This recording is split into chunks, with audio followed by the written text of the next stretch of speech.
You're a theater kid, right? Uh-huh. Are we Like- in it? Yeah, I guess. We come out of the void fully formed, ready to loosely Right. horse shit. Okay. Yeah, I'm a theater kid. Why? Are you asking if I... No, I just when I was on acid with you, and we were all like playing music and stuff. Mm-hmm. It was that weird occurrence. Like I had like a moment where I was like, "Oh, you're all a bunch of fucking theater kids, aren't you?" Mind you, I'm also like I'm a theater techie. I came from a performance arts high school. It just never occurred to me. I don't know why. But you also had a punk phase, which is the natural enemy of the theater kid. I don't know if that's true. But theater Is kids that true? are into being guided and highly organized and directed and Right. all fucking one another. Well, Punk like I kids said, I was are a surly and don't like to be touched and beat the shit out of theater kids, in my experience. Right. Well, like I said, I'm a techie. I was a techie. So, Okay. like, I was not a full theater kid. I never really performed. I just did I built sets and, like, Right. did the thing where the lights go out and you have to move shit around. So, like, that kind of bridges it, right? Is like I knew theater kids. I wasn't a theater kid. Mm-hmm. So I could be a punk and, like... Well, you're already wearing all hang black. out with It's theater perfect kids. for moving stage pieces. Yeah. Exactly. You build sets? I did I also majored in theater in college and undergrad, and I did what they call practicum, where you do rotations, like learning to, here's what it's like to build a set, here's how you sew a costume, in case you want to get into any of these like supportive Right. roles in theater. Building sets is so fun because it's like so a construction job where you don't have to be as safe or know as much, and you're building wild crap. Yes, it's the same in college. I built sets for like short films and stuff too, and like it's great because you're also building sets. It's like building a house that doesn't need to stand up for more than a couple days. That's right. Yeah, it's lovely and it's chill and you can listen to music and yeah. I did like the audio visual stuff for a lot of plays. I did a really cool video for a performance of Hamlet Machine that was like, it's like a weird, I'm pretty sure it's German. It was like a really weird, wild, surrealist play. And I got to do a bunch of cool footage of that. Yeah, I haven't heard of that. When you said it, my yeah. brain pictured an omelet machine, which sounds delicious. Ooh, But that I don't sounds know omelet delicious. machine.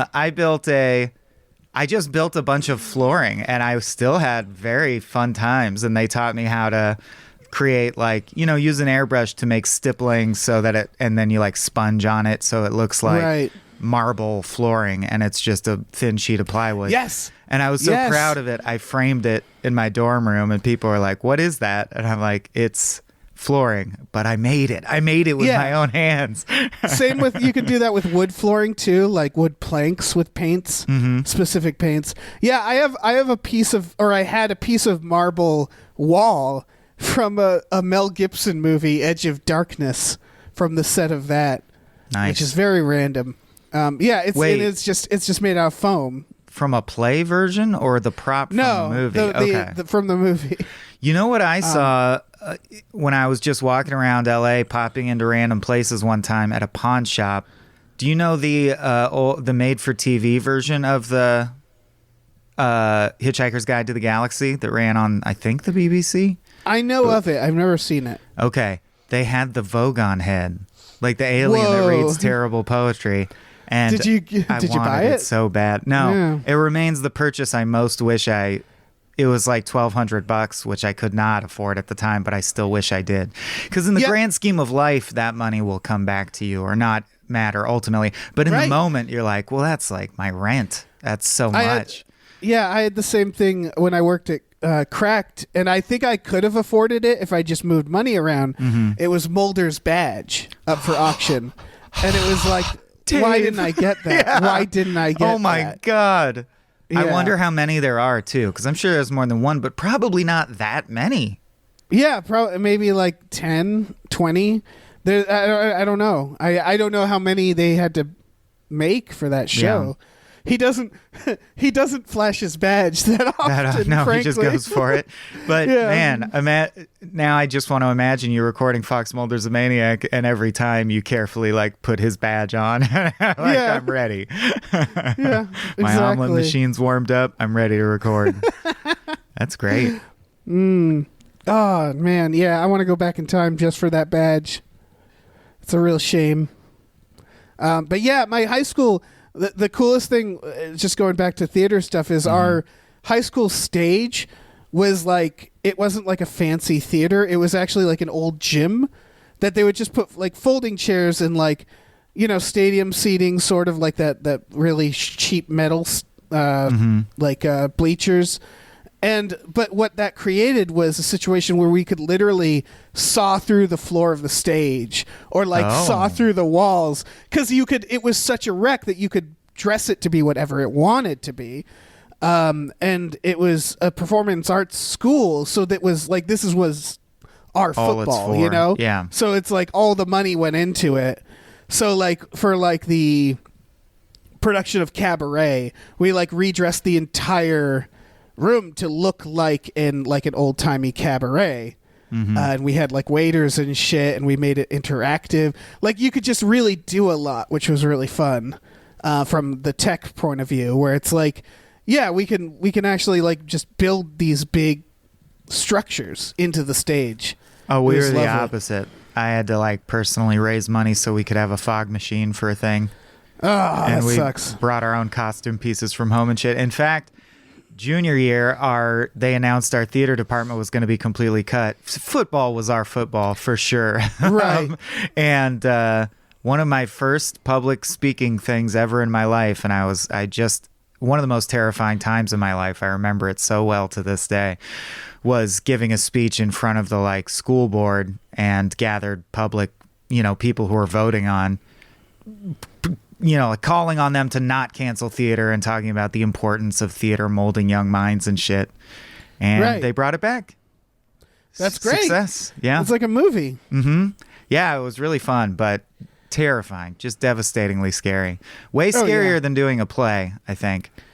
Yeah. Like, I can't imagine. Did you see the footage of the guy in Texas who's trying to make it illegal to treat your trans kid with respect and everyone yelling at him? Oh, yeah. Yeah. Good for the kids. Super Good into for those it. kids. Yeah, great job. I don't understand the point of view. I can't empathize with that guy. And not just because he's a hate monger, but also to be in a room where everyone hates you and is yelling at you like, clap, clap, we hate you. Clap, clap, we hate you. I would cry and crumple into a ball and roll away out of the room. Like, I don't know how people do that. And they're just like, whatever, haters are going to hate. And you're like, damn, dude. I don't know how the vibe of the room doesn't get to you. That's sort of the problem, right? Is that they don't give a fuck. Yeah. Yeah. Is that they also interpret it as like, well, I must be doing something right. Because I think of the idea of if I'm in a room being booed of people that I think are objectively wrong, I probably would care less, but it still would get to me, obviously. But in this case, it's like, I don't know. We've talked about this before. If you're on the side of limiting the basic human rights for any group of people, you're on the wrong side of history. Time makes fools of us all, but you more so. And more quickly. It's that thing, like there was they were signing that banning trans kids from like participating in sports, and they were signing that like with just a group of all fucking white people and kids that were dragged there to sit around this signing that was just hateful. And I looked at that and it's like, these people are going to be so like, they're in 100 years from now, not 100 years because they'll be dead. In 50 years from now, it's going to be like the old civil rights photos where they're going to have to like pretend they aren't in the photo, where they're going to hope to God no one notices they're in there. And it's like, what are you fucking doing? Like, when has history ever been like, yeah, these people shouldn't have rights, and we were all like, yeah, you're right. Even like that's never happened. Yeah, I mean, I'm on the end of the spectrum where it's like even the idea of criminalizing people, that's still the frontier, because most people still feel comfortable going, but criminals are the other. Anyone who's committed a crime is like different than me. They're bad. They're ostracized.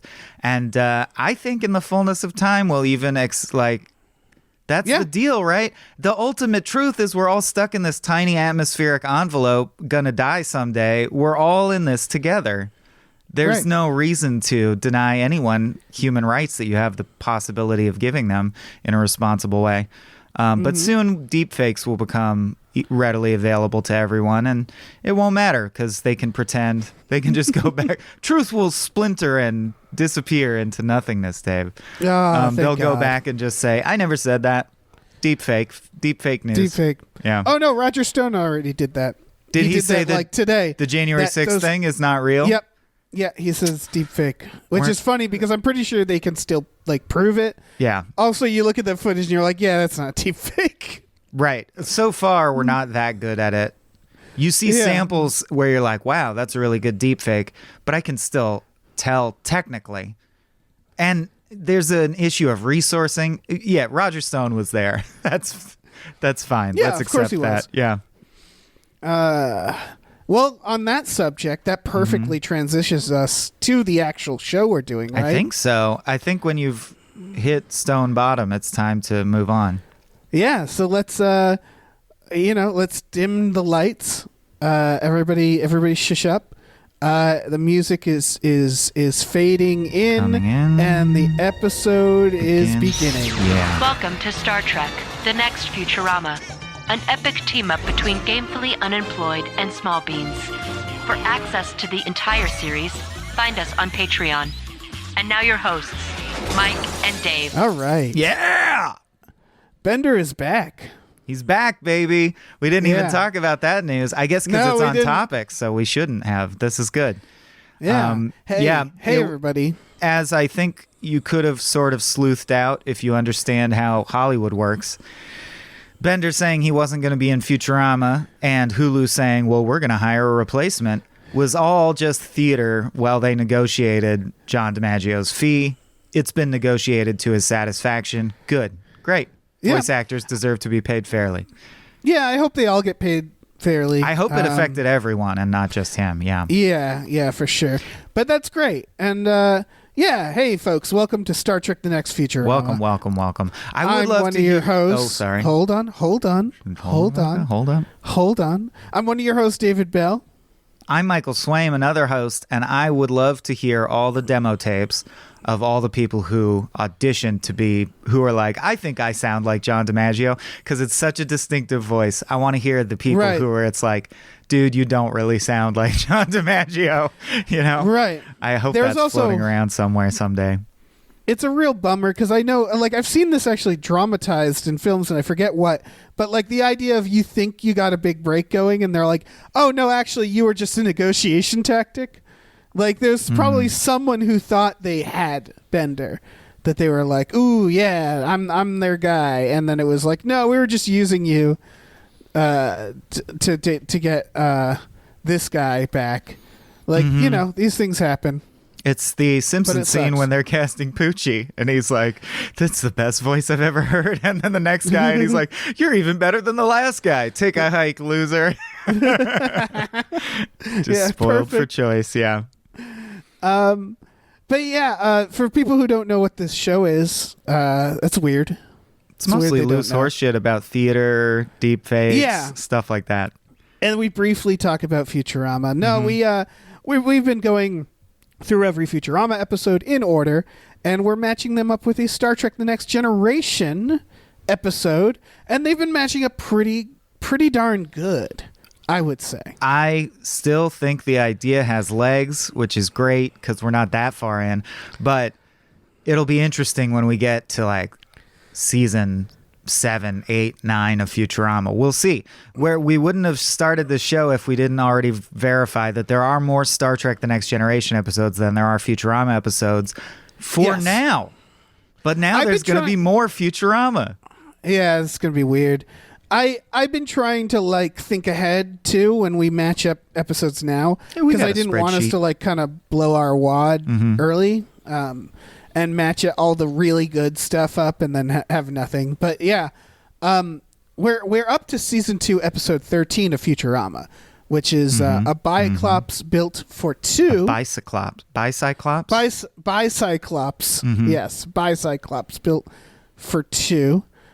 Which is, I guess, should I just go through? It's as host, I go through the Futurama episode, right? I think that's your duty, my friend. So this was first aired in March of 2000. We are like weirdly right there with the show. We're always seem to be matching up somehow. Yeah, there was one time where the date mentioned in the show was literally the date the episode we were recording. Yeah, it was Labor Day. It was like Labor Day. No, I think we just happened to start making this right when they started. I don't know. It's weird. So Professor Farnsworth reveals that he's finally logged on to AOL, which that's why I noted that this was out in 2000. Yeah, younger people won't even know what that is. Yeah. Right.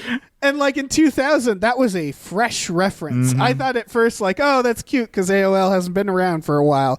And then it was like, oh, wait. No, it's totally still going.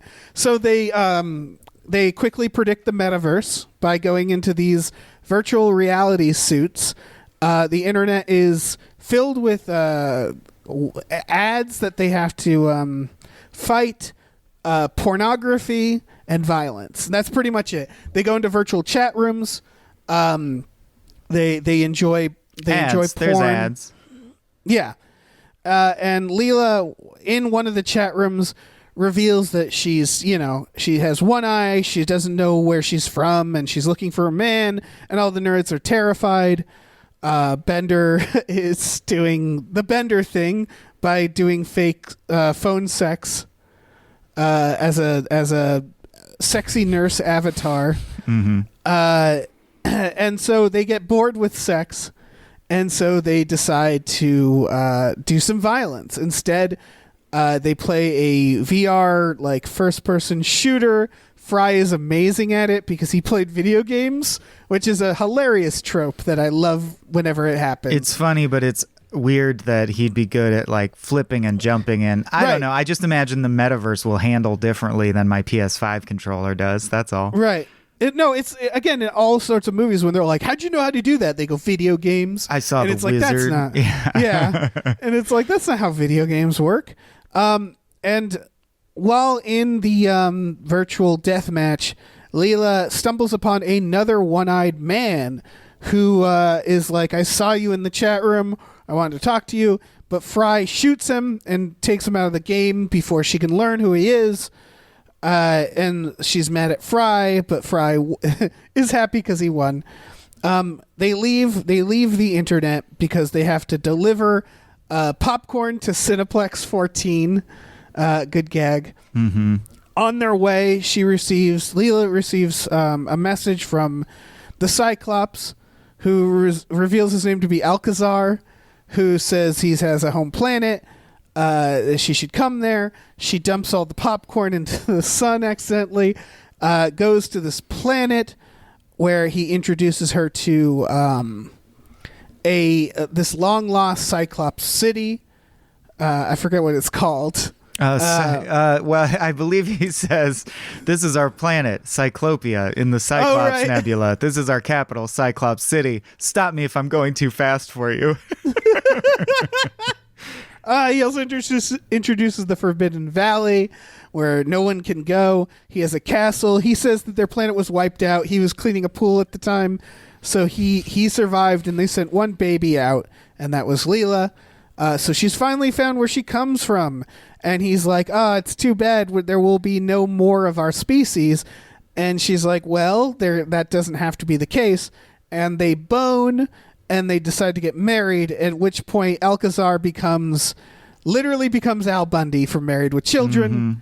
He starts taking her for granted, is a real asshole. I don't know if this reference was even fresh at the time, but people still remembered Married with Children to some degree. Oh, yeah. Yeah. And of course, I mean, there's a double thing here because Leela is, what's her name? from Married with Children. That's right. I forget. Yeah. I didn't watch much Married with Children, but yeah, She's playing. For people who aren't aware, the older dude Katie from Siegel. Modern Katie Family. Siegel. Oh, you were trying to think of the actor. I thought you were trying to think of the character. No, name. she's the wife, right? Yeah. In Married with Children. I like to think of it as the older guy from Modern Family used to have a different family that he treated much, much worse. And it was considered a seminal sitcom at the time. I know a lot of Simpsons writers and then Futurama writers were big fans of Married with Children. So this was, Right. Good homage. But again, I think it's just because Katie Siegel is both Leela and what's her name? Peggy. Peggy, he got it. there we go. Thank There we you. go. So Oh, that's right, because he goes, no pig. That's Yeah. right. That's his catchphrase. and then flushes the toilet. Mm-hmm. So she's basically like trapped in this like engagement. He proposes to her. I think I don't know if and he has his shitty friends, Pig, Ratman, and his girlfriend. And he treats her like crap.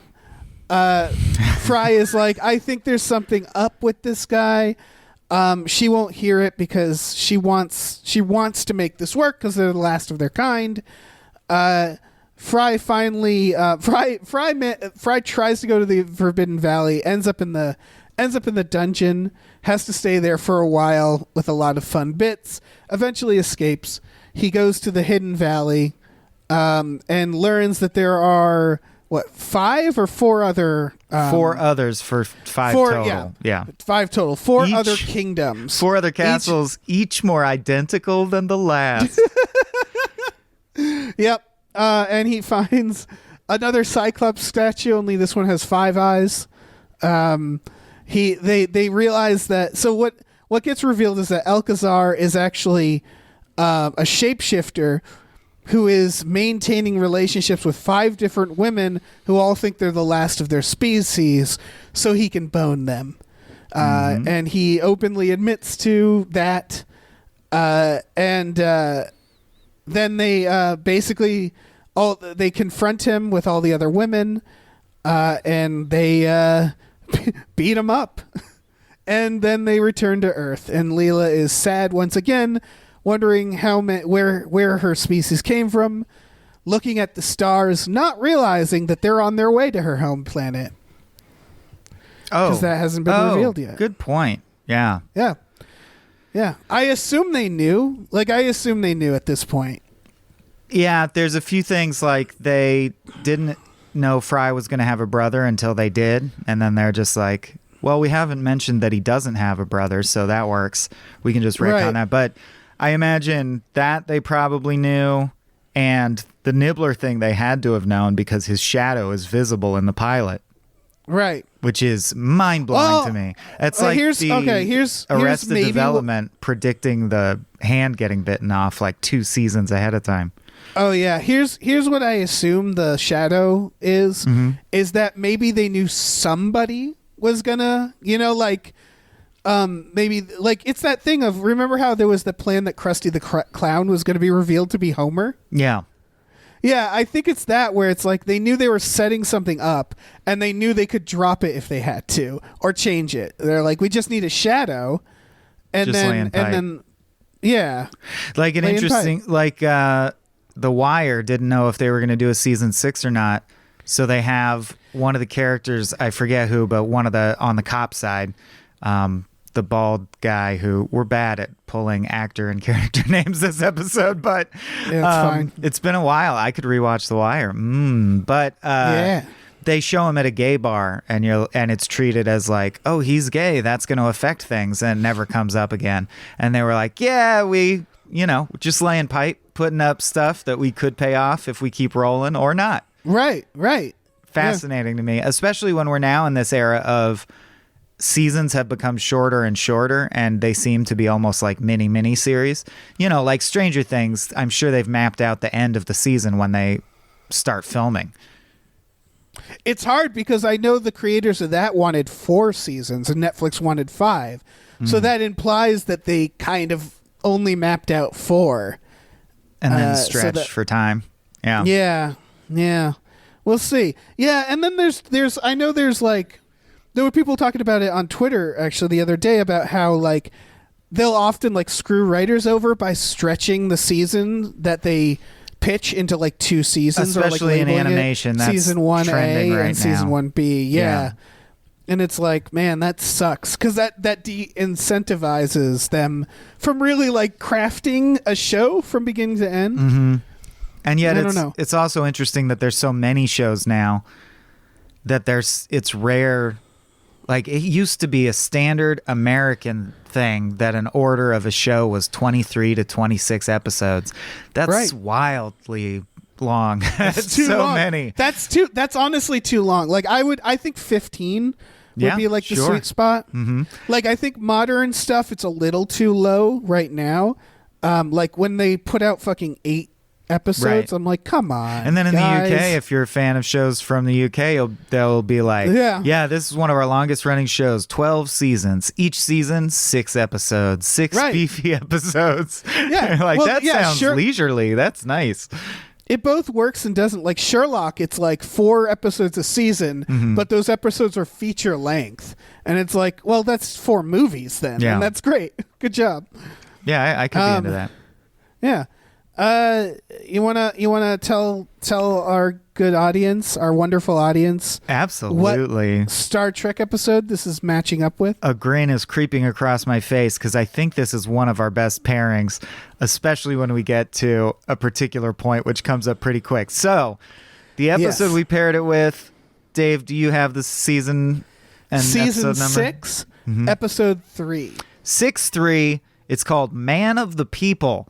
And in Man of the People, in TNG land, the Enterprise has been called to aid an attacked transport ship because there's an ongoing conflict, as there so often is, between 2 planets in the area, and it threatens Federation routes. Interesting side note that they're like, I guess we'll get involved because this is threatening our trade routes. I wonder if there's all kinds of civil wars and genocides going on that they just let happen. I guess because the Prime Directive, they do, right? Yeah.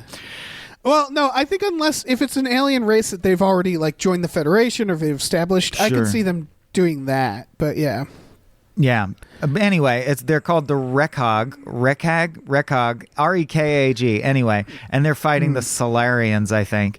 And the Rekag attacked a shuttle that had the mediator aboard it because, as always in TNG, if you can just get the mediator to the place, there will be peace. Like, all it takes is this person to sort of do talk therapy with you, and it's going to be fine.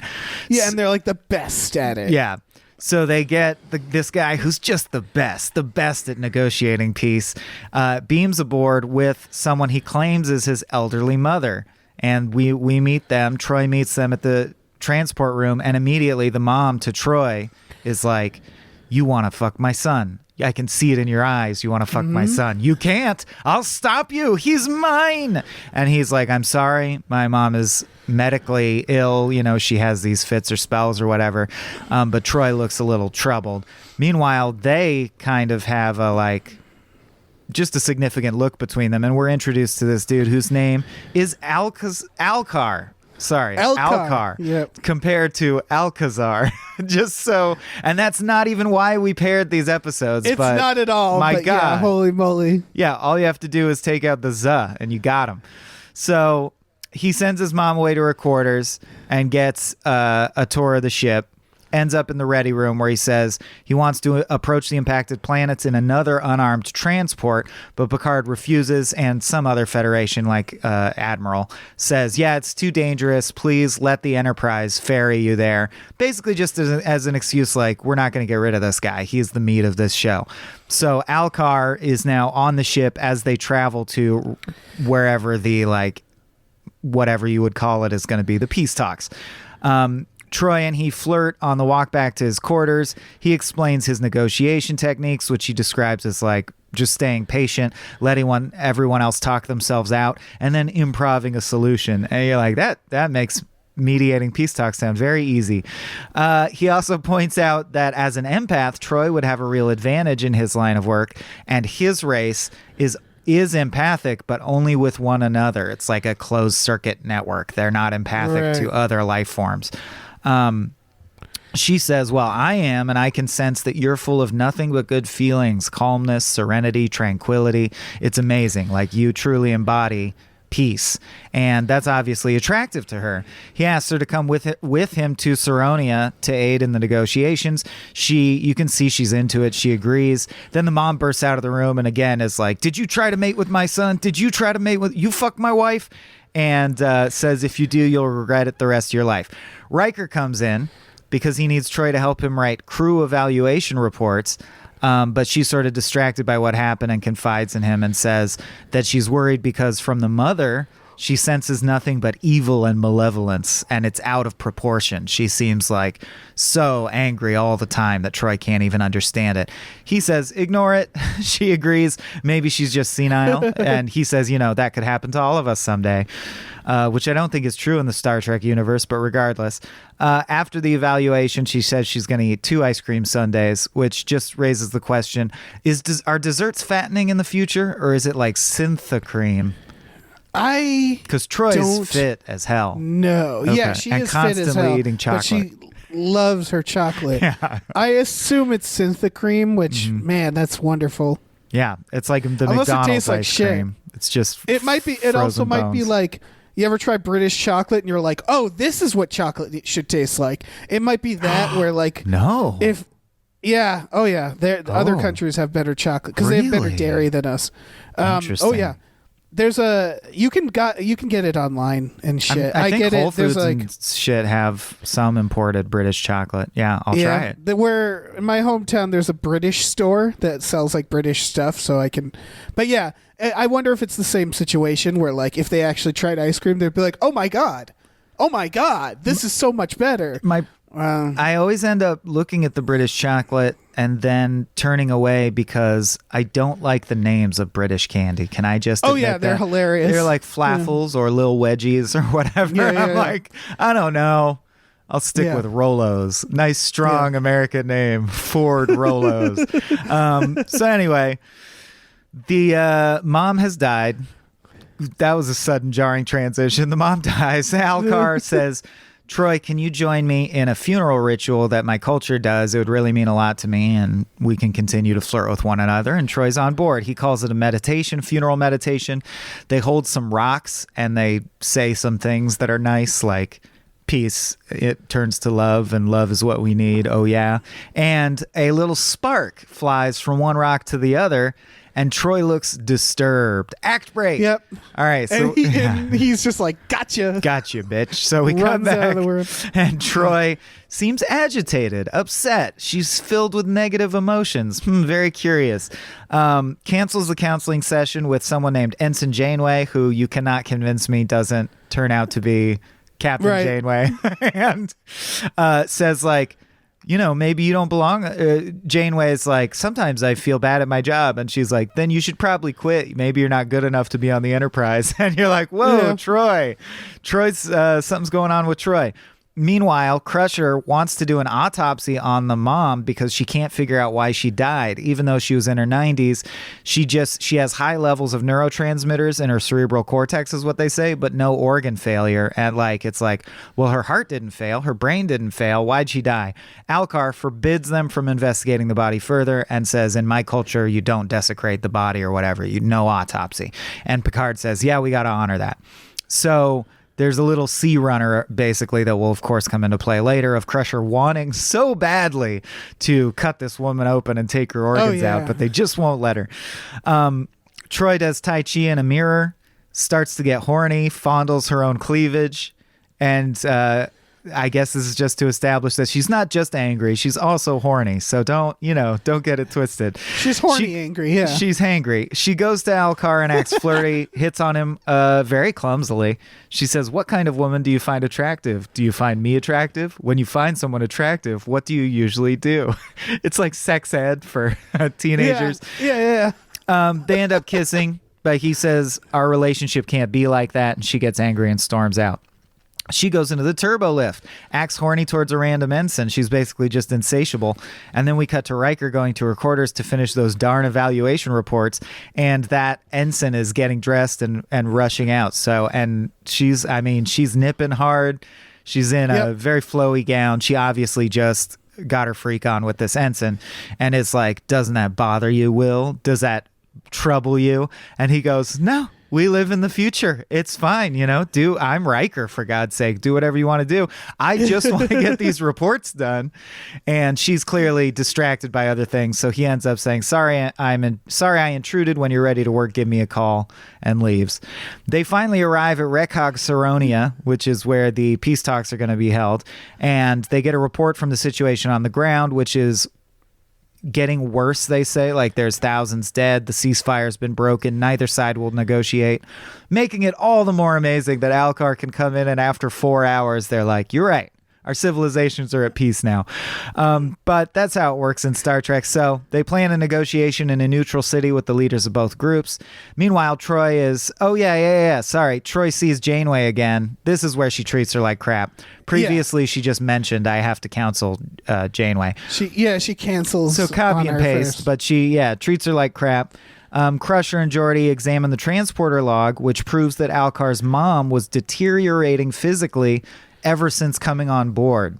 Like that I don't understand what they mean, but they're like, none of her organs failed and her brain didn't fail, but also her cells, I guess it's that her cells were like disintegrating or deteriorating spontaneously. So Crusher's even more curious, but the autopsy's not allowed. We cut to 10 forward. Riker tells Alcar the negotiations are on. Data brings up that Troy is dressed very sexily and has some gray hair now, because of course it takes a robot to notice those things. She acts jealous, accuses everyone of being possessive or envious of Alcar. Riker pulls her aside and says she's way out of line and demands answers, and she just tries to get Riker to have sex with her. He's almost does it. He almost goes for it. Like, he definitely would have if she hadn't brutally scratched his neck, like 4 strong crimson lines of blood down his neck, and he runs out while she screams, I need you, please. Alcar comes to see Troy. She's turns to face camera, and we see she's much older now. She's like later middle age. He tells her, I'm leaving for the surface. She says, well, I'm coming with you like we agreed. He says no. She flips out. She obviously is not just generally horny and angry, but she has this possessive feeling for Alcar. He says, Deanna, you're my anchor. I need you more than you can possibly realize, but I need you here. She screams again, don't leave me. Don't do this, please. Constantly being abandoned in this episode. Then in the med bay, Riker tells Crusher Troy's acting weird while she fixes his scratches. That's a little scene. That's all. Advancing that ball.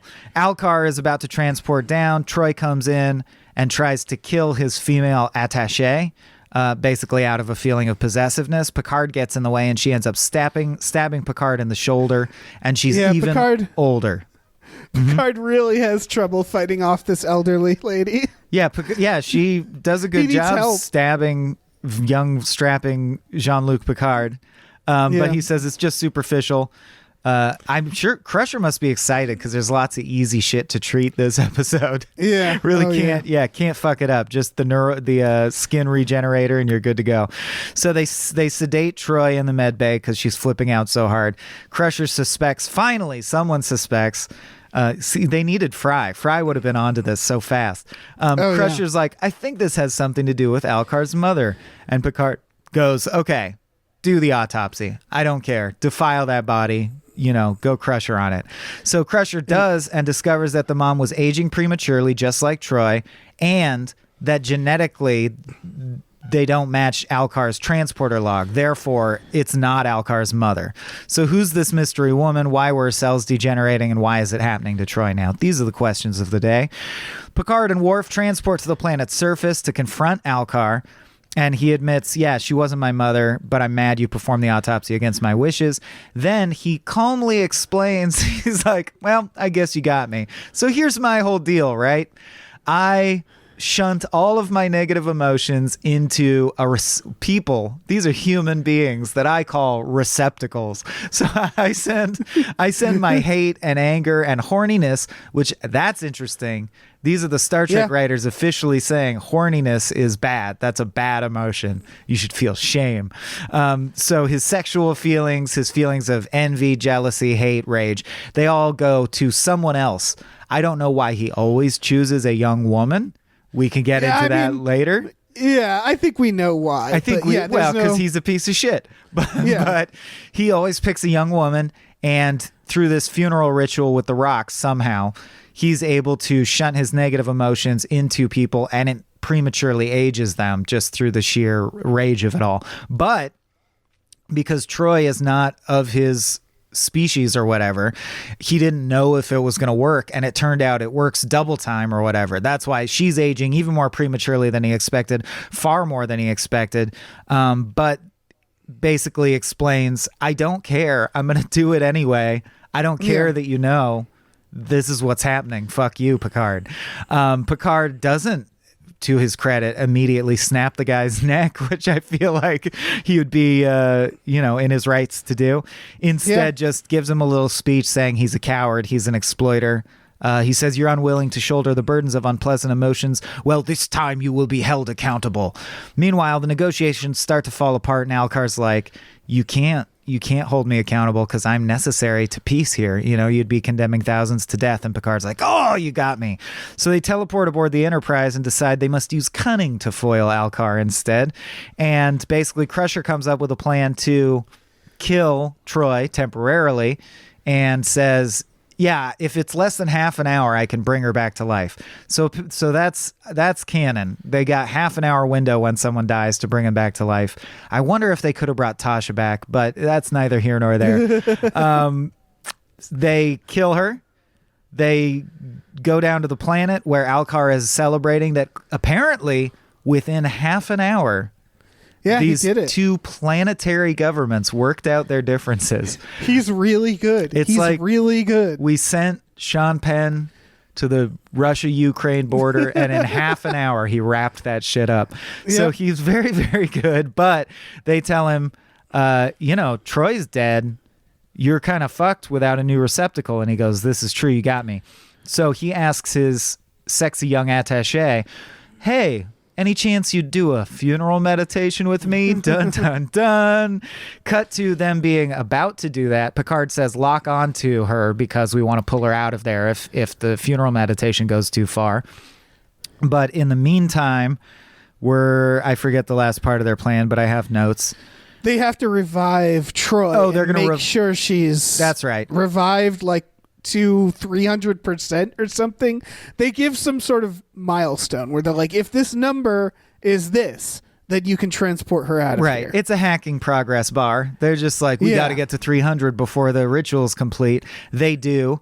And Alcar does a great Home Alone face where he's just... I imagine the director told him, so now a lifetime's worth of negative emotions have entered your body. React to that. And he doesn't really know what to do with it, so he just does a big face like, oh! And he immediately starts to age Dorian Gray style, becomes a withered husk before our eyes.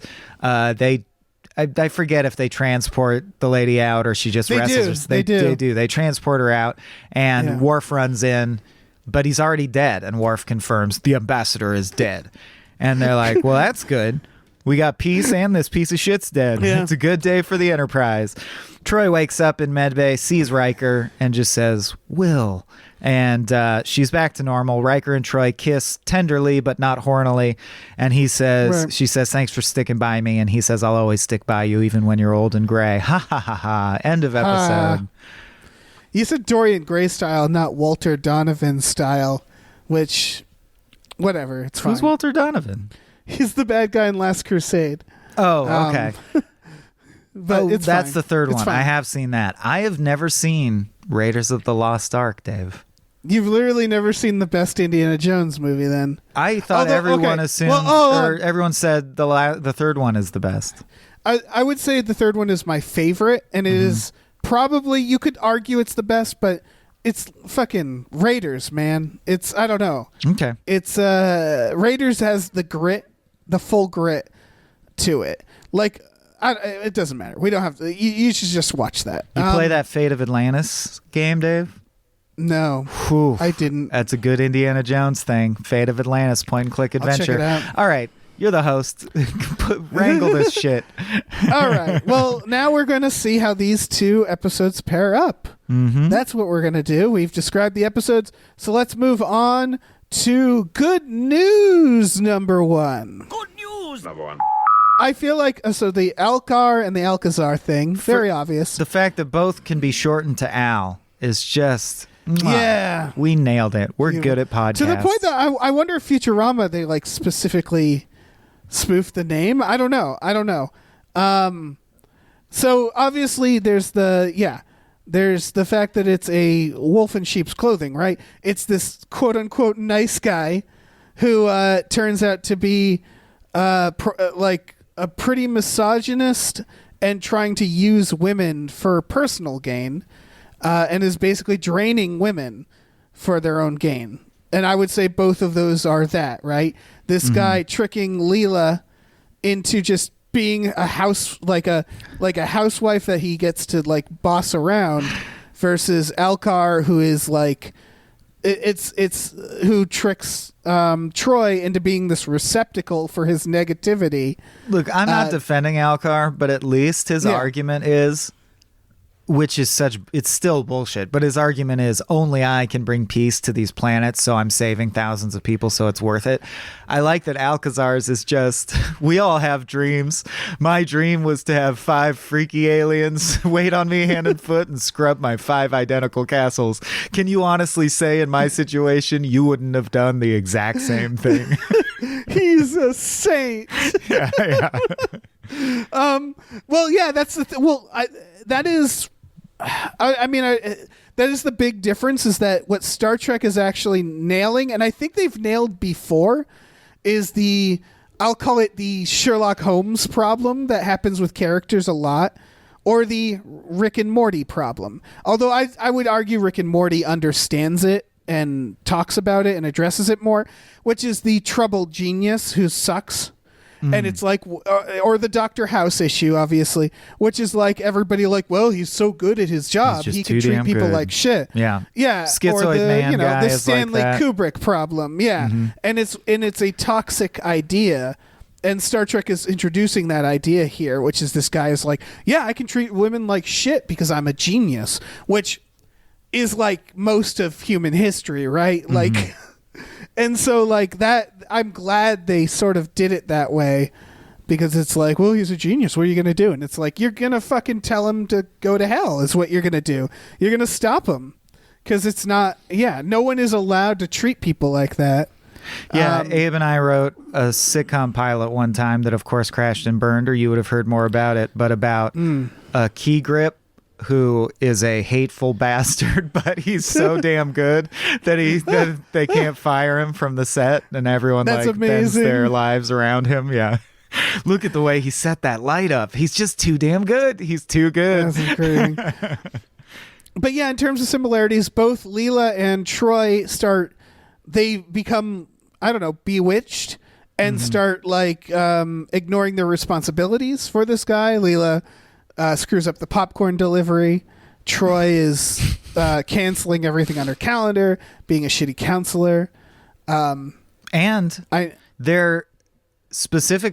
specifically a love interest who also shares the thing that makes you unique. Like Leela has one eye, he has one eye. Troy's empathetic, he's empathetic. Like they are attracted by, oh, you are uniquely like me in some way, and we can connect quickly on that. And that's how the romance snowballs so fast. Right, and he uses that, his species and like his abilities, to manipulate people, right? Like that's in both as well, where he's like, you can't do an autopsy on my mother, my species won't allow it. Like it's all, and then there's the moment where it's like, Cyclops, we don't like to be hot, take off your jacket. Like it's the same idea, as they keep using their species as their excuse. They first meet in a place of combat, or they first bond rather. There's the video game, and then there's Worf's karate class. Oh, good point. Yeah, both missions are around shipping, I guess. There's the shipping route and the popcorn. It's a thin one. Of course, lying and juggling multiple women. They're both doing that. That's part of it, where they're not just manipulating one person. They're manipulating many people because they don't actually care about people. Yeah. And when they're both, because this is the point of this show, is like, we like to see how they navigate basically the same sci-fi or speculative concept, which in this case is some sleazy piece of shit siphoning you, like taking advantage of you. And it's interesting to me that they both use the idea of death or funereal, you know what I mean? Like the Cyclops, Alcazar is like, well, you have to be with me because all the Cyclopses died. And Alcar is like, well, you have to be with me or all the Rekok Solarians will die. It's slightly different situation, but still playing on funeral stuff, pity me, be sad. It's it's not quite the game. They're not negging or peacocking, but they are being pitiable to get closer to the women that they are their quarry. Yeah. And ultimately, it's for superficial reasons. Both of them, he just wants no bad emotions, which is something everybody has to deal with, but him. And the other guy just wants to nail ladies.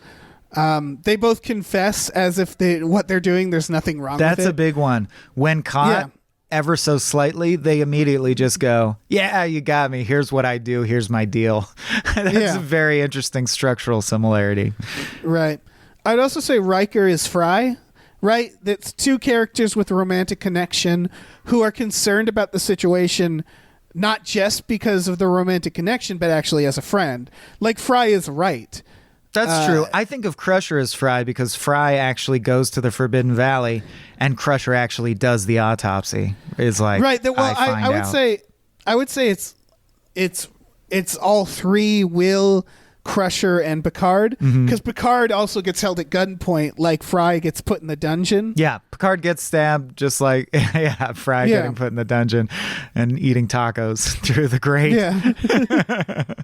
One of my favorite lines in the whole thing, man, is I'm stuck in this. I got to get out of this dungeon. I'm just letting my waist fall where it will, like an animal. Animals go in the corner. the corner, of course. That's so good. That's it for connections. I think it's pretty clear. It's really like I love that they were both just like, watch out for the secretly toxic nice guy who just wants to actually just drain you. Yeah. That's basically what both people are doing. They're draining them emotionally. In one case, literally. Well, no, in both cases, literally. But in one case, like in a physical, psychic way. Right. Yeah. I think we need, that's a home run, Dave. That's a home run right there. So let's get into talking about the episodes with our next section that is called Bite My Shiny Prime Directive. Go! Bite my shiny Prime Directive. Yeah, that was no Xmas story. That one was tough. No. This one was easy. This one was easy. In fact, once we landed we had 5 or 6 that could have fit, but the Alcar thing just was the nail in the coffin. Oh, yeah. And Star Trek often would do the, like, this is a great man who's secretly X, flawed. you know? Like, yeah. Anything to give Picard a chance to be morally superior and be like, shame upon you, sir. You've betrayed the truth. They love that. I love how Futurama both predicted the metaverse and didn't predict that we would still link up the phone to the internet.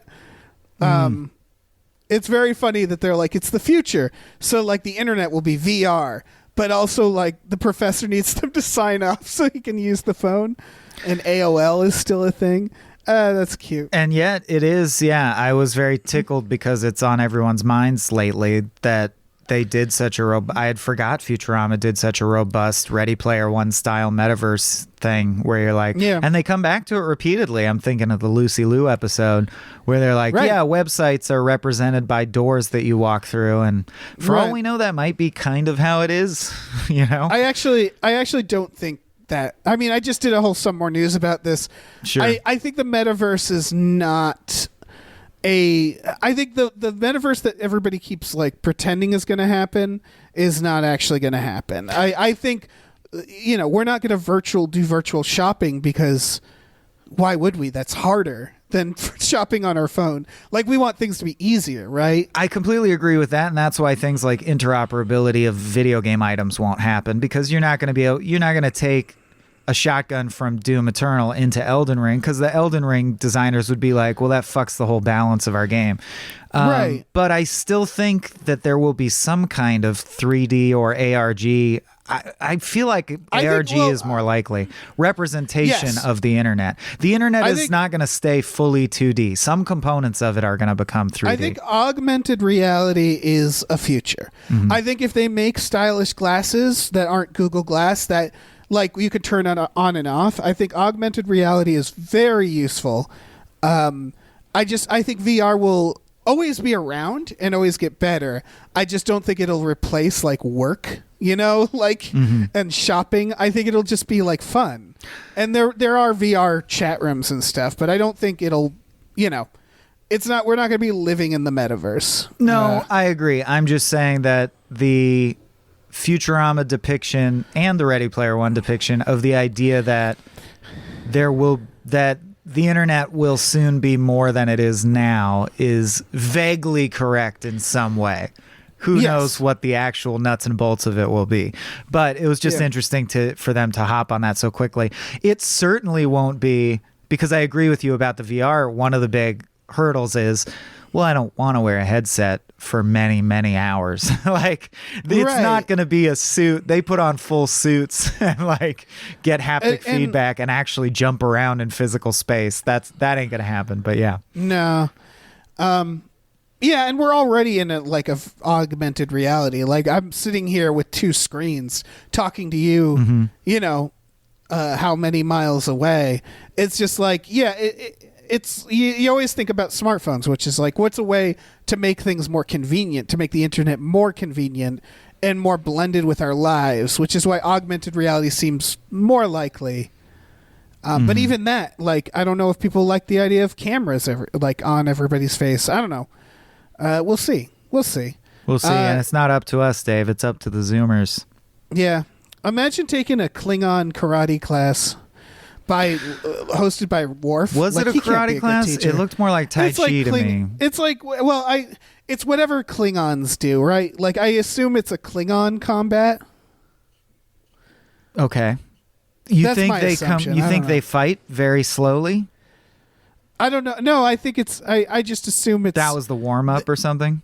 Yeah, or the cool down. That's my assumption. Okay. Is that it's some sort of Klingon? I don't know. My understanding someone else was that Worf trains by going into the holodeck and having monsters attack him. Oh yeah, but he's running that class. Sure. Yeah. So like, I just think it's funny that they can do that. Like, that the crew members it's like a community, community space, the Enterprise, right, where like Worf has to put up little like flyers or something. And Geordi might be like, well, I know how to spin pottery. Who wants to come learn to spin pottery? Yeah. That's fun. What would Data do? Oh, he would teach the fucking instruments and shit. I guess so. That was boring. Yeah. I thought that question would be more fruitful. This is where we just talk about the concept, right? Yeah. Okay, great. I always find it so interesting. So, got another podcast that's about to launch on the Small Beans Network called Like Razorblade Pie, which is a short story club where we talk about the stories of Harlan Ellison. And I'm not just trying to plug it. I also wanted to, it's just on my mind because the first episode we talked about a story called The Beast That Shouted Love at the Heart of the World, the basic concept of which is that negative emotions are a tangible substance, and there's this place in space-time far in the future called the center where it's like heaven, and that's where our visions of heaven come from, or what we imagine to be heaven is actually this place. And the reason it's that way is because they shunt all negative emotions out of it, and that's why we have insanity and illness and hate. So it's like, at what cost? And I always find it interesting that a lot of speculative fiction treats madness or hate not as a behavioral pattern, but as a substance that can be shunted around. Rick and Morty has done the same thing, right? They went to a spa that split their negative emotions. What do you think about that? Is there any truth to that? Like, is it a zero-sum game? By which I mean, do you think it could ever be possible that all the humans on Earth, even hypothetically, I know there's hurdles in the real world sense, but like in a perfect world, would everyone feel happy and healthy and loving all the time? Or does someone have to be a bastard? Like, is that a rule? I don't think there is such a thing as negative emotions. I think there are negative actions. I think things like envy and hate and I guess sadness are tools. They're part of who we are, and like I would never want to eliminate that from myself, because negative emotions can result, like stuff like anger results in good things. Being angry of what's going on in Texas with trans kids results in people standing hopefully up, doing good right. things. You just have to know how to direct that, Like if you're angry about what's going on in Texas and you decide to bomb a building, you did it wrong. But if you decide to say move to Texas and flood Texas with positive people, and start supporting these kids, then you're doing a good thing out of anger. So I just reject the idea of a negative emotion in general. Not that they don't exist, but you wouldn't call them negative? Like you're not saying hate doesn't exist or people don't ever feel it, right? Right. I'm saying that what's inside of us is what makes these things bad is when the stuff inside of us manifests in the physical world, right? We do bad things based on those negative emotions. So I just don't think I think the idea of purging negativity, negative emotions, like I just don't think that's what anybody should aspire to. It's more about controlling them. As someone who's had chronic, deep, dark, self-loathing depressions where I like bang my head on the wall until there's blood marks on the wall and shit, I somewhat disagree. There's an extremity of emotion that I would rather not feel, that I do think is just useless bad chemicals sloshing around in my brain, and it's not helping anyone. Right. And it doesn't lend more beauty to my life, or the idea that, oh, now I can appreciate joy. It's like, I didn't have to be that sad to appreciate joy. I'll tell you the one that I really feel that way about is envy. If I could press a switch and never feel envious, it feels so pointless to feel envy. It doesn't ever lead to an action that is interesting or useful. But it could. Because if you envy someone, then you are telling yourself that you want your life to be different in that specific way, right? And it could be used as a motivator. But yeah, as you can tell, I'm a person who's never dealt with chronic depression personally from my answer. You're absolutely right about that. I've dealt with very negative, dark emotions, but not on a level where it's like I need to be medicated, like I've said previously, I've never gone to a therapist. So it's very easy for me to say this stuff for sure. I do agree with you that a diet of certain amount, I would never eliminate all sadness. Sadness is a very good emotion, which is weird to say, but South Park did an episode about it that always stuck with me, where there's I think it's the Goth Kids episode, and they're like, but weren't you trying to conquer that sadness or something to Stan? And he's like, you know what I learned today, in the way that South Park does? Right. It's okay sometimes it feels good to feel sad, which sounds like an oxymoron, but it's not. Everyone knows what they mean by that. Like sometimes it's instructive to feel sad, sometimes you need to feel sad, etc., etc. I think it's a matter of proportion. Like I think as depicted in the TNG, if you're screeching, no, please don't leave me, are you fucking my husband, like he's mine, right? And there are people, I've met people, miserable people, they're usually people who do bad things to other people, right? Where you look at them and you're like, you're just filled with negativity. Like you're just like you're living in hell, because it's a person who just can't stop being envious and being like, it's often people like this guy in these episodes where it's like you just can't stop feeling negativity, and it just radiates out of you. You know? Interesting that you use the term radiates, because I do feel like, I guess why I bring up that it's interesting to me, but it feels purely hypothetical that so many sci-fi stories treat negative emotions as a substance you can like trade. Like I could take 8 anger and give it to them, and then I don't have it anymore. Right. I just think that's an interesting thought experiment that has no basis in reality. I subscribe to the idea that we sort of vibrate and resonate with various emotional states, and they bring it out in each other, right? Like if I'm angry with my partner, they're more likely to be angry with me back. Anger begets anger. That's why we fight. Whereas like if you can be chill and accommodating and focused and level-headed, that tends to inspire that in others around you. So I think I think it's almost the opposite is actually true. It's not a zero-sum game where you're filled with anger and then you pour it out of yourself. It's more like maintaining your being present and being positive. That is infectious. It radiates out, and you don't lose it. Like if you're happy and it makes someone next to you happy, you're both happy. Nothing was reduced or lost. You didn't like lose your happiness to give them happiness. Yeah, and it kind of sucks in that way because if you're in a bad mood and you slap somebody, it doesn't get rid of that negativity. No. And it hurts their mood. It doesn't make you feel better. It just kind of compounds it. Yeah. And so that's what's going on here. Like this person, this weird alien, like he's not getting rid of his negativity at all. He's just dumping it into the world, I guess. Yeah. So it's just interesting to me that speculative fiction often is trying to say, imagine the future. It'll probably be like this based on current trends. This is some facet of life that I think is true based on. But some speculative fiction is just like, this is not true, but what if it was? Right. It's more fantasy. Like, what if emotions worked this way? What if emotions were a checkerboard, and if you take their rook, then the emotion trades? Yeah. And that makes sense for Troy as an alien, like the Betazoid. Once you go down that road, you start doing stuff like this, where it's like, oh, she can sense emotions. So emotions are tangible things that they're like radio waves, which I just don't think that's true either.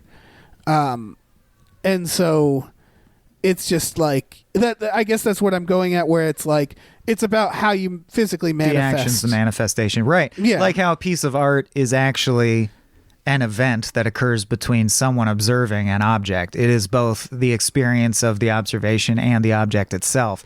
I think emotions are, like you're saying, emotions are like that. Emotions manifest as actions, and that's what actually has the ability to impact someone else's emotions. But it is interesting that you can be impacted by something as small as like, I know Jen so well that I can see minor muscular changes in their face and know, oh, they're in a bad mood, and that makes me feel certain feelings. Yeah. It's interesting on such a fine level. Like, you don't need to be a Betazoid. We're all, most of us, other than people who I feel like have the misfortune of having borderline personality disorder or psychopathy or something, we are empath machines. We're pretty damn empathic. Look at the fact that we take animals and pretend that they must have feelings exactly like my palette of feelings. My cat is like me. It comes out in Star Trek all the time where they'll talk to someone who's like a Klingon that's like screaming at them, and the screen will go off, and Troy will go, "He's angry," and it's like, we all know Troy. We all know he's angry. Troy. You might be overestimating. He's hiding something, and it's like, no shit. Yeah. Your empathic abilities relative to just normal empathy. Yeah, exactly. I wonder if you were an empath and you got radio waves in your brain that just told you angry, happy, hiding something. I wonder if her ability to read like physical body language and social cues is actually stunted, because you wouldn't need that, right?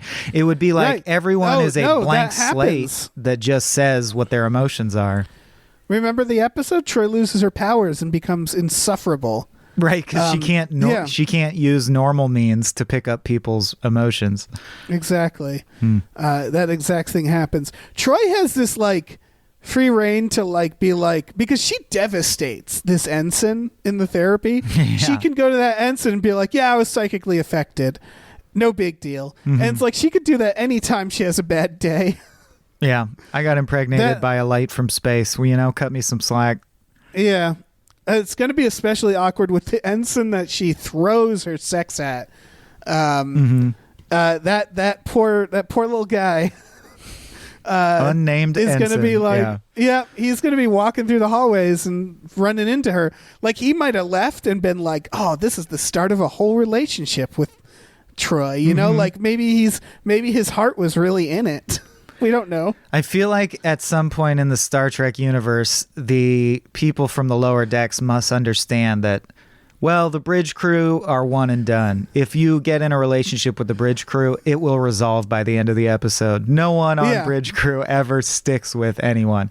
Even Vosh and Picard is like, 2-3 episodes and then it's resolved. So many have fucked Riker, right? Just Riker alone. They must know at this point. They must.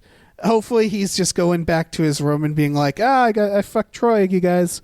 She's full of some sort of weird psychic energy, and yeah, she was open for business. Did you ever read Stranger in a Strange Land, the Heinlein book? It posits a future. I mean, it was written during the free love movement, but it posits a future where people live in big clusters, and when you meet someone on the street you might like blow them, or you know what I mean? Like people have sex very casually just to be friendly and make each other feel good, because who cares? And I feel like Star Trek sometimes sneakily has shades of that, where you're like, casual sex seems totally acceptable in this future. Oh yeah. When Riker opens the door and Troy's wearing that nipple outfit, he is immediately DTF. Like he's like, "Oh, we're gonna have a sex meeting." I see. Yeah. And then the ensign is there, and he's like, "Oh, yeah." You already and she's had a like, sex "Does it meeting. bother you that I had sex with someone else?" He's like, "Of course not. Why would it? Yeah, this is all fine." I've also had sex with that ensign. It's fine, man. Exactly. Yeah. I've done this on the holodeck many times. Yeah, that's what the ensigns are there for. Well, that starts to seem exploitative, but yeah, in its own way. I guess should we just talk about some Futurama jokes? I think we're ready. I mean, we talked about the nature of feeling and the metaverse. Yeah, we did it. Let's do it. Let's do joke roulette. My favorite part. All right. The mailman, I like just the bit with Nibbler. Mailman firing at Nibbler, and then the professor stepping on Nibbler. Is pretty great. I like when they're getting into the metaverse suits. Leela says, "These smell like burning Reese's, monkey." And the professor says, "Really? I guess when you're around it all day, you stop noticing." Off you go. Off you go. There's, of course, the 2001 reference. My God, it's full of ads. Bender telling Fry, "I'm telling you, Fry, they have a chat room for everybody. And here it is." And you see a door that says "filthy, filthy chat room." Then Amy and Leela go, "That's disgusting. Men are pigs." And they go into a chat room just called "Filthy Chat Room." Just one. Right. And then, of course, the nude pictures. I just took pictures of your face and stuck them on someone else's body. Leela's looking in going, "Hey." Thanks to the internet, I'm now bored with sex. Great line. Very relevant. I like the whole thing, though. But is there a place on the web that panders to my lust for violence? Is the Space Pope reptilian? I like that because we will later meet the Space Pope, and of course he will be an alligator man, because there's consistency on Futurama sometimes when they decide to. Yeah. Then they play Death Factory 3, The Legend of Death Factory 2, and I just want to point out that Fry kills a non-named NPC who is clearly David X. Cohen, which I just like that Easter egg. That's great. Yeah. I like Alcazar's email that says to Leela, subject hello, that he has to say out loud. Yeah. This is silly. I find it interesting that Donkey Kong is in the metaverse game, because that's apparently the only video game reference that the Futurama writers think we understand is Donkey Kong. They love that reference. They love throwing barrels. And again, that idea, the 2D, where they're like, see, Fry would be good at this game because he's good at video games. It's like, no, that's not how it works. I mean, I do nothing but play video games. That doesn't make me good at Elden Ring when I start playing it. It's a whole new experience every time. Doesn't make me good at a gunfight, Right. like a physical activity. Look at that statue. It only has one eye. Fry, lazy sculptor. I liked that. A little before that, it's still in reference to the video game. Fry, are you still mad at me for wrecking your once-in-a-lifetime chance to learn the meaning of your existence? Leela, no. I'm just happy you were able to win a video game. Now let's just focus on getting this much-needed popcorn to the people of Cineplex 14. And then I also love that when they do blow up the popcorn, it forms a spiral arm galaxy. Just because I know that the Futurama writers know this, and this is why they did it, and I know that it's funny to them. That is true. Like, that purports to the laws of physics. You know what I mean? If you had a bunch of low mass dots and you scattered them at random, they would become that pattern, which is that's amazing. Fucking stupid. Those idiots. Fry, what's over that hill, Alcazar? The Forbidden Valley, a holy sanctuary where no one must tread. Fry, is it anything like a cemetery? Because I got to take a leak. This sacred mosaic depicts our goddess of beauty. Yeah? You got any sacred artwork of her from the back? Oh, that's great. You remind me of her, Leela. Had our race survived, you would have been a temple priestess or supermodel. His story with the eyeless mole people of Subterra 3 when they fire it and the guy says, how far do you think it is? He goes, a trillion miles? Boom. Also, just saying that the eyeless mole people fired missiles in all directions, hoping to hit Cyclopia. Unfortunately, one of the 40 planets hit was ours. I mentioned it before. You look hot, take off your jacket, or people don't like to be hot. Yeah, similarly, because he's starting to turn evil. Make me some coffee, will you? What do you take with that? Pancakes and sausages. Kitchen's in the basement. Pancakes are in the attic. That's so good. Yeah. Pans are in the attic. I really love Bender. His arc of just looting the place. I'll do the dishes. Hey, where'd they go? Bender just walking around clanking. With dish sound. And then later he's all thieved out. And then, of course, his turn is like, no, wait a second. No, I'm not. Bender, Leela's experiencing the greatest joy a woman can feel, worshipping some low-life jerk. Fry. He may be some low-life jerk, but I don't trust him. It's so good. When Fry confronts Leela and says, like, yeah, it's obvious he's bad, Leela says, if it's obvious to you with your learning disability, then it's obvious to Then of me. course it's obvious to me. Here's a line that, just sometimes the cadence or the delivery sticks in your head. Here's a line I say to Jen a lot when we're eating dinner. Hey, Leela, what gives? Pig says your slop tastes like crap. Yeah, like crap. So good. I love Ratman and his girlfriend. Oh, yeah, they're getting married. Oh, man.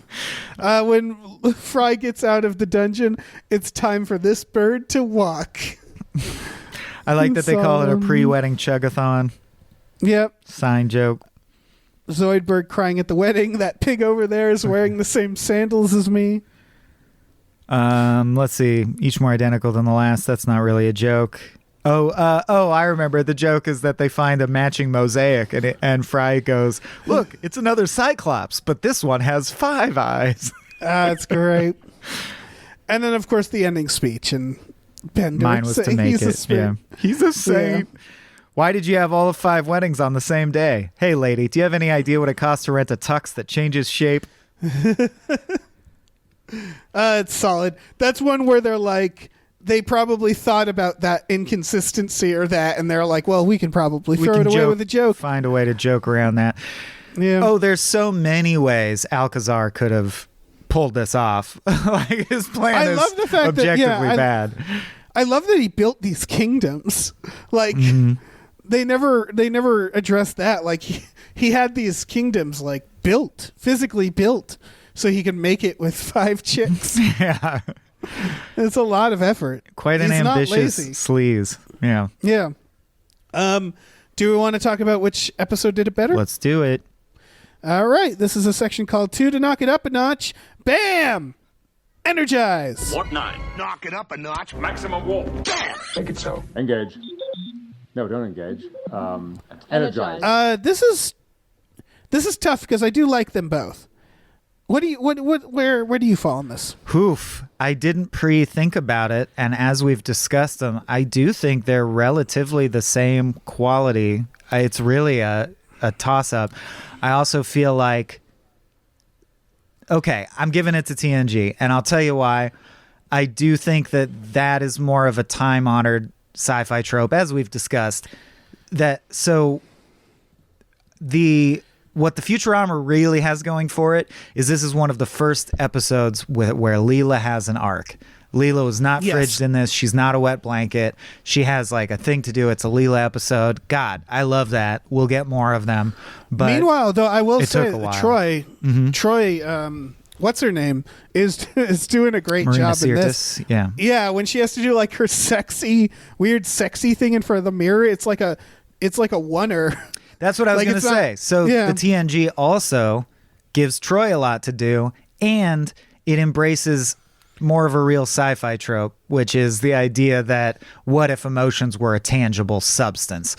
So I'm going to Right. give it to TNG just because I find it to be more hardcore speculative fiction in this case. Whereas the Futurama, as I keep referencing, like the one where they switch brains and it's mathematically accurate, or the one where time keeps skipping forward, these are like true, really tickle my sci-fi brain. Like, yeah, Right. this is real sci-fi.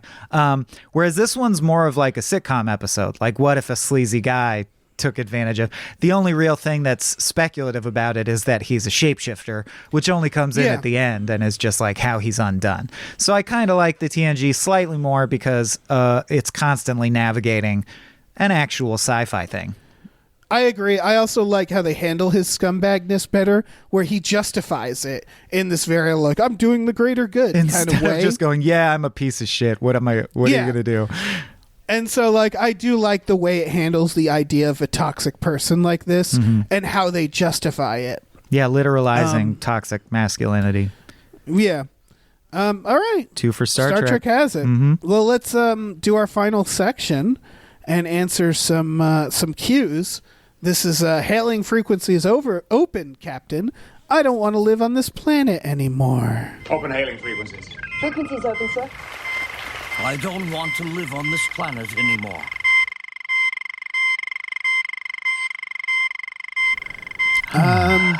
I got some up here. Great. I put out a thing last night. I'm sorry I haven't looked at it. I looked at it this morning, but I haven't looked at it in the last hour because we've been podcasting. Oh, dude, when it's my turn to host, I go back to your old threads and just take questions you didn't pick, so don't worry about effort. Ryan Meeker Windu asks, so like, what's up? What's your guys' deal? My deal is that I have the classic entertainer thing where I need constant validation from all sides and all sources. So I make my entire identity sharing myself with the public in the hopes that people will approve of me. But I'm getting better at it as I get older. Okay. That's what surfaced first when he asked what my deal is. Sure. Mine was just like, hanging. God, Pretty good. Yours was way less revealing. I Yeah. feel naked and exposed now. I'm sorry. Fuck. Well, another pond duck or Oliver Allen asks, if you could wipe one flavor from your memory, what would it be? I actually have an answer to this Me that too. I'm passionate Immediately. Yeah, you go. about. Okay. The flavor of tomato-flavored ramen noodles by, I forget which company. They discontinued it. It's not Top Ramen. It's the other one. They Maruchan? discontinued it.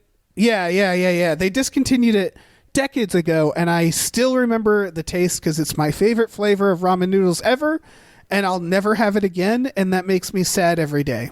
But So I sadness wish I is could good, forget- Dave. We just discussed I wish. this. Yeah, I wish I could forget the flavor so I wouldn't be Wow. sad. You'd rather forget something good that happened to you than Yeah, not have because it again? because I can't get it again. But that's all of, like, everything in life, one day you'll do it for the last time. Does that mean you wish you had no memory of anything you ever did? No. Just this flavor. Just this one thing. All right. Yeah, because here's You're like, the thing, I don't have to explain myself to you. That's what I chose. Well, the flavor is low stakes enough. You know, like if I fell in love with someone who died, I wouldn't fucking eternal sunshine that shit. That's what I'm getting at. Okay. Yeah. No, it's just this flavor haunts me because I really liked it. I'll never get it again. I can almost taste it. And it's like, I got better things to focus on. Wouldn't it be great if I could just wipe this flavor out so I don't long for it all the time? Well, I took it the exact opposite way. I would erase a flavor that sometimes I recall, and it makes me gag just to recall it. And I hate it so much that I Is it cat anus? Wish it was removed from the... What? Is it cat anus? No, you know, it's interesting because my cat has expressed their anal glands into my mouth, as I think you know. And I immediately vomited on myself, and it was one of the worst days of my life. But I can't remember what that tasted like with any clarity. It was too much panic, like the moment, you know what I mean? All I remember is that it happened. I don't like wake up at night remembering cat anus gland flavor. But what I do remember is when I used to have ulcers and I had to chug thick like aloe vera gel every day. And it doesn't taste as bad as something that tastes bad, but it tastes alien and foreign. Like, I don't know about other people who drink aloe vera juice and maybe are fine with it, but to me, the experience was I gagged so hard as I tried to like chug that. I had to chug a big thing of aloe vera juice every morning for months. And my body was just constantly screaming, this is not food. This is plants. This is like a plant you're eating. You're eating something that you shouldn't. You're like eating grass. Why are you doing this? And I remember the flavor very clearly, and I hate it so much. I would wipe that out. That makes sense. I once mixed Elmer's glue with bourbon to see what it tasted like, and I still remember that taste. I once wasn't good. Drank isopropyl alcohol and tasted it for several days after. Oh. Bad move. Yeah. I did it for a laugh. See previous question answer. Okay. Well, we'll keep this light. I grabbed 5 questions, but I'm just going to grab the first 3 because they're all kind of like this. Moomin Cruiser asks, what's the earliest adult animated show y'all can remember falling in love with? In parentheses, mine is Home Movies. I love Home Movies. That was great. One of my favorite shows of all time.